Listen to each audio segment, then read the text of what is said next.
नमस्कार, good morning India देख रहे हैं आप। मैं हूं ताबिश हुसैन और खबरों में सबसे पहले आपको बताएं कि सूत्रों के हवाले से खबर है, दिल्ली में बीजेपी संघ के बड़े नेताओं की बैठक हुई है। कोरोना के हालात के बीच सरकार पार्टी की छवि पर यहां पर चर्चा की गई और बैठक में यूपी की स्थिति पर भी मंथन किया गया। सूत्रों के हवाले से खबर निकल कर आई, यूपी में जो चुनाव होने वाले हैं उसको लेकर यहां पर चर्चा की गई, आगामी चुनाव को लेकर और वर्तमान स्थिति पर इस बैठक के अंदर चर्चा की गई। अखिलेश शर्मा हमारे साथ जुड़ गए इस पर बात करने के लिए। अखिलेश जी, अब कोरोना को लेकर क्या स्थिति रही? अब तमाम देश में ये सबने देखा, इसके बाद ये बैठक हुई तो इसमें मुख्य चर्चा किस बात को लेकर रही? चुनाव को लेकर आने वाले या फिर कोरोना की स्थिति को लेकर?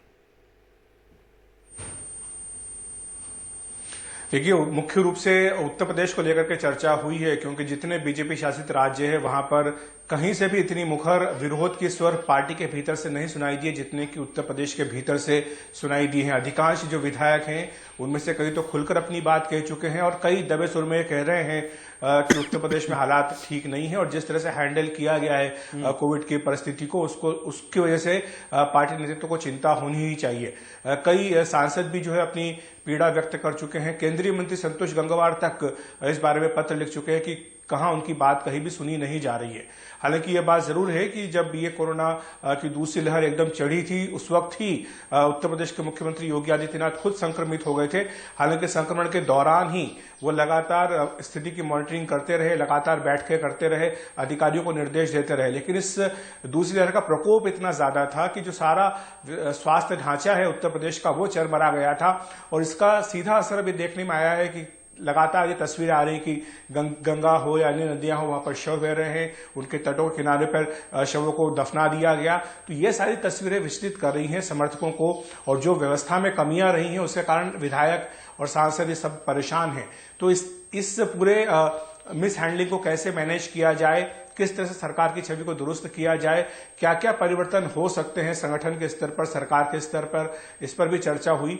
और साथ ही आने वाले दिनों में मंत्रिमंडल विस्तार भी हो सकता है, ये भी कहा जा रहा है। हम सब जानते हैं कि जो पंचायत के चुनाव नतीजे आए वो बीजेपी के अनुकूल नहीं रहे और यूपी में 1 साल के भीतर ही चुनाव होने हैं विधानसभा के और बीजेपी ये जानती है कि 2024 का चुनाव अगर उसको जीतना है तो यूपी जीतना उसके लिए बेहद महत्वपूर्ण है। तो इसीलिए मंथन इसी बात को लेकर के हो रहा है कि उत्तर प्रदेश में अगर कहीं कमियां रह गई हैं तो उनको कैसे ठीक किया जाए। पीएम नरेंद्र मोदी, पार्टी अध्यक्ष जेपी नड्डा, गृह मंत्री अमित शाह, आरएसएस के जो महासचिव दत्तात्रेय होसबले जो कि उत्तर प्रदेश में काफी लंबा समय बीता चुके हैं, लंबे समय तक वो रहे भी हैं, वो भी इस बैठक में थे। और बीजेपी यूपी के जो जनरल सेक्रेटरी हैं ऑर्गेनाइजेशन सुनील बंसल, वो भी इस बैठक में मौजूद रहे। तो ये तमाम शीर्ष नेताओं के बीच में मंथन हुआ है। अब देखना होगा कि इस बारे में जो फैसले किए गए हैं उनको अमली जामा कब पहनाया जाएगा। शुक्रिया अखिलेश जी आपका सब जानकारी के लिए। तो एक महत्वपूर्ण बैठक यहाँ पर हुई बीजेपी और आरएसएस संघ के बड़े नेताओं के बीच में, जिसमें इन तमाम बातों पर मंथन किया गया, कोरोना के हालात और साथ ही यूपी के आगामी चुनाव को लेकर भी वर्तमान स्थिति पर यहाँ पर चर्चा की गई। और अब बात बाबा रामदेव की करते हैं। बाबा रामदेव के एक बयान को लेकर खासा विवाद हुआ था, जिसके बाद योग गुरु रामदेव ने एलोपैथी को लेकर दिए विवादित बयान को वापस ले लिया है। उन्होंने कहा कि इस पूरे विवाद को मैं खेदपूर्वक विराम देता हूं। हम आधुनिक चिकित्सा विज्ञान और एलोपैथी के विरोध में नहीं हैं। मैंने व्हाट्सएप पर आए एक संदेश को पढ़कर सुनाया था, उससे अगर किसी की भावनाएं आहत हुई हैं तो मुझे खेद है।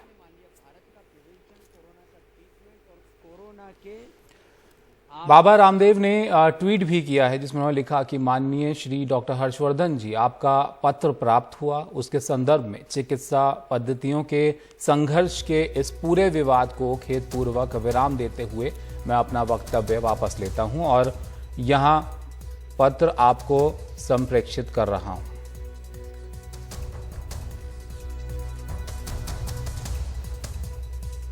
इससे पहले स्वास्थ्य मंत्री डॉक्टर हर्षवर्धन ने उन्हें चिट्ठी लिखी थी। डॉक्टर हर्षवर्धन ने लिखा था कि रामदेव द्वारा कोरोना के इलाज में एलोपैथिक चिकित्सा को तमाशा, बेकार, दिवालिया बताना दुर्भाग्यपूर्ण है।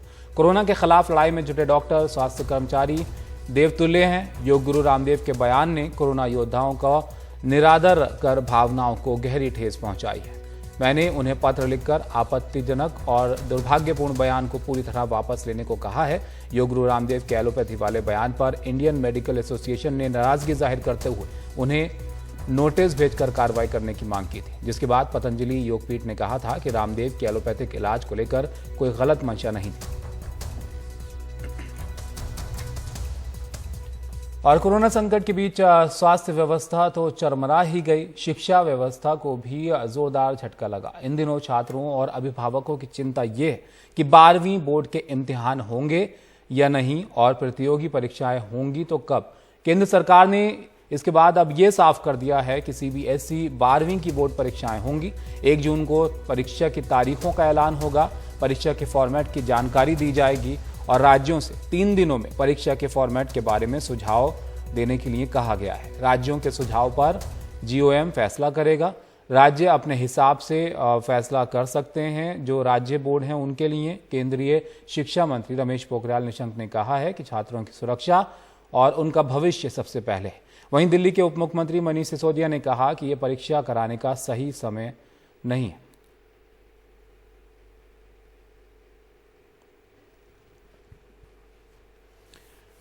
केंद्रीय शिक्षा मंत्री रमेश पोखरियाल निशंक ने कहा है कि छात्रों की सुरक्षा और उनका भविष्य हमारे लिए सबसे पहले है। उसमें कुछ राज्यों ने कुछ समय मांगा है और सुझाव देने के लिए, और उनको कहा गया है कि 25 मई तक वो अपने सुझाव दे देंगे ताकि जल्दी से जल्दी हम इस अनिश्चितता को दूर कर सकेंगे। हम फिर 1 जून को आगे का आपको अवगत कराएंगे जो भी परिस्थितियाँ होंगी। मैं आपको विश्वास दिलाना चाहता हूँ, प्रधानमंत्री जी के निर्देश में आपकी सुरक्षा हमारे लिए पहली है और आपके जीवन और आपका भविष्य भी हमारे लिए उतनी महत्वपूर्ण है। दिल्ली सरकार किसी भी तरह की परीक्षा कराए जाने के पक्ष में नहीं है। दिल्ली सरकार ने केंद्र सरकार को भी आज कहा, हम उनको चिट्ठी भी लिख के कहेंगे कि ये दोनों ऑप्शन परीक्षा कराने के ऑप्शन हैं, लेकिन हमारी राय में ये वक्त परीक्षा कराने का नहीं है। परीक्षा से पहले वैक्सीन की व्यवस्था करें। परीक्षा तब ली जाए जब बच्चों को वैक्सीनेशन हो जाए। परीक्षा तब ली जाए जब बच्चों को वैक्सीन की सुरक्षा दे दी जाए। ये मैंने केंद्र सरकार से रिक्वेस्ट किया है। और अब आपको बताते हैं कोरोना की स्थिति के बारे में। दिल्ली में कोरोना के मामलों में कमी आने का सिलसिला जारी है। पिछले 24 घंटे में 1649 नए कोरोना के केस आए हैं और 24 घंटे में 189 लोगों की मौत हुई है। संक्रमण दर घटी है, अब 2.42% पर यह है। एक्टिव केस 28,000 से कम हुए हैं और रिकवरी रेट भी बढ़कर अब 96.41% है। दिल्ली में पिछले 24 घंटे में 68,043 टेस्ट हुए हैं। कोरोना संकट शहरों कस्बों से निकलकर अब गांवों तक फैल चुका है, जहां स्वास्थ्य की सुविधाएं बहुत सीमित हैं। हम आपको दिल्ली के आसपास के इलाकों के गांवों के हालात लगातार दिखा रहे हैं, उससे आपको वाकिफ करा रहे हैं। आज ग्रेटर नोएडा के ऐसे ही कुछ और गांव का हाल आपको दिखाते हैं। ऊंची उगी झाड़ियों के बीच यह है ग्रेटर नोएडा के दादूपुर का प्राथमिक स्वास्थ्य उपकेंद्र। एक कमरे में ताला लगा है और बाकी दरवाजे खुले हैं। साफ सफाई की बात ही क्या करें, किसी भी कमरे में कुर्सी, टेबल या दवा नहीं दिख रही। ऐसे में नर्स और डॉक्टरों को उम्मीद करना भी बेकार है। गांव वालों के मुताबिक 10 साल पहले अस्पताल की इमारत बनी, लेकिन स्वास्थ्य केंद्र कभी खुल ही नहीं पाया। 4-6 डॉक्टर जो गांव में हैं, पूरा गांव और हमारा एक ग्राम पंचायत का माजरा पवारी, वो पूरा गांव वासी जो झोला छाप डॉक्टरों पर ही निर्भर हैं। 10,000 की आबादी के लिए बना यह स्वास्थ्य केंद्र 10 साल में ठीक से खुल ही नहीं पाया। तबीयत खराब होती है लोगों को तो 8 किलोमीटर दूर दनकौर जाना पड़ता है। इस बीच ताजा कोविड महामारी में गांव के करीब 4 लोगों की मौत हो गई। दादूपुर गांव के सनी के बड़े भाई की कोरोना से मौत हो गई। भाई की शायद जान बच जाती, अगर यहाँ पे डॉक्टर होते तो फर्स्ट एड मिलता, उपचार मिलता तो हो सकता है हमें भागना भी नहीं पड़ता जैसे दिक्कत हुई थी। ग्रेटर नोएडा के ही जॉन चना गांव के प्राथमिक केंद्र भी बीमार है। यहाँ तो आयुष्मान भारत आरोग्य केंद्र का बोर्ड भी लगा है। ये प्राथमिक स्वास्थ्य केंद्र 1960 में बना था। गांव वालों का कहना है कि पिछले 1 साल से यहाँ कोई डॉक्टर नहीं है। पिछले 18 दिनों से तो गेट भी नहीं खुला। खंडहर होती इमारत के अंदर इलाज से जुड़ा हुआ जो थोड़ा बहुत साजो सामान है वह भी धूल खा रहा है। कागजों में सर सब चल रहा है इसमें। कागजों में इसमें एम्बुलेंस भी है, बेड भी, इस बेड का हॉस्पिटल भी है। कागजों में तो सारी व्यवस्था है, लेकिन पटल पे कुछ नहीं है। 14-15 गाँव है जी यहाँ जो जाके ऊपर निर्भर है, और आज यहाँ कुछ भी ना। ग्रेटर नोएडा के 5000 की आबादी वाले गांव भट्टा परसौल के प्राथमिक स्वास्थ्य केंद्र की हालत भी यही है। 2011 में जमीन अधिग्रहण के खिलाफ आंदोलन से ये गांव चर्चा में आया। यहां के आसपास के 5 गांवों के लिए 2006 में प्राथमिक स्वास्थ्य उपकेंद्र बना। 2011 में आंदोलन के दौरान इसका ताला कुछ महीने के लिए खुला भी, लेकिन फिर बंद हो गया। सन 2010 से देख रहे हैं कोई डॉक्टर नहीं आता। कभी कभार नर्स आती हैं, वो भी ड्रॉप के लिए, बालकन की ड्रॉप आंगनवाड़ी से, वो भी करके अपना काम करके चली जाती हैं। खंडहर होती इमारतों में न दवा, न उपकरण और न ही स्वास्थ्य कर्मी। यह हाल है दिल्ली के आसपास बहुमंजिला इमारतों के लिए अपने खेत जमीन गंवाने वाले गांव का। दूर के गांवों का हाल खुद ही सोच लीजिए। गांव-गांव के जो प्राथमिक स्वास्थ्य केंद्र हैं वो बदहाल स्थिति में हैं और अधिकतर सभी बंद हैं और लंबे समय से बंद हैं। ये सिर्फ कागजों में चल रहे हैं। साफ है, जब तक गांव में बने इन स्वास्थ्य केंद्रों की हालत बेहतर नहीं होगी तब तक देश कोरोना से मुकम्मल तौर पर मुकाबला नहीं कर पाएगा। इसलिए ज़रूरी है, गांव में कोरोना से मुकाबला करना है, उसको हराना है, तो सबसे पहले इन स्वास्थ्य केंद्रों की हालत दुरुस्त की जाए। ग्रेटर नोएडा के भट्टा परसौल गांव से कैमरामैन प्रेम सिंह के साथ राजीव रंजन, एनडीटीवी इंडिया।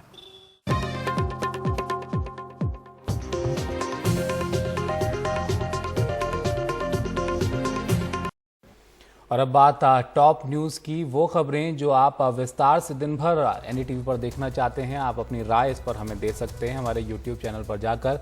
तो आपको बताते हैं इन 5 खबरों के बारे में। हर्षवर्धन की चिट्ठी के बाद एलोपैथी पर रामदेव का बयान जो है वो उन्होंने वापस लिया है। किसानों के प्रदर्शन से पहले छावनी में बदल दिया गया है हिसार को, और दिल्ली महाराष्ट्र में पूरी तरह से रुक गया है 18 के पार वालों का वैक्सीनेशन।